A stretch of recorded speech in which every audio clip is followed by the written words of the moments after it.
I spent my formative years in the greater New Orleans area. We lived in Gretna during my high school years. Now, Gretna was across the river from New Orleans, and it was predominantly white because it was designed that way. When New Orleans finally began desegregating in the late 1960s, which was way past when they were supposed to do it, white families crossed the river into Jefferson Parish like their hair was on fire.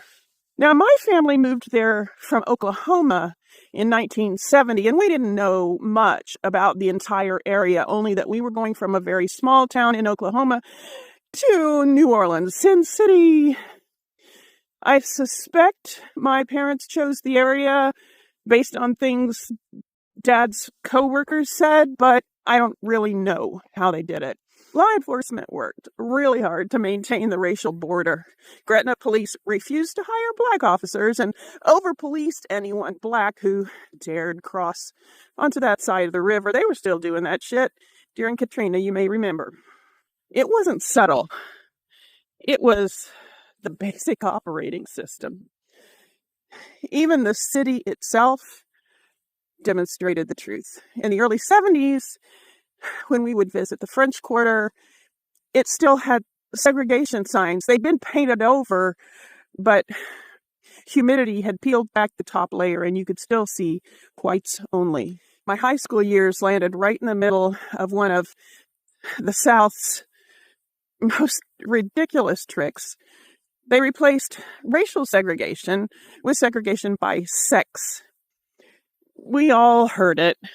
Girls learn better when they don't have to go to school with boys. Everyone understood the real reason. If they couldn't keep black kids and white kids separate anymore, they could at least keep black boys away from white girls. Now, over across the river in New Orleans, the city was already majority black. It was vibrant, it was loud, it was alive, it was friendly. But it was carved up by lines that had been drawn generations earlier. Katrina only revealed what had already been there.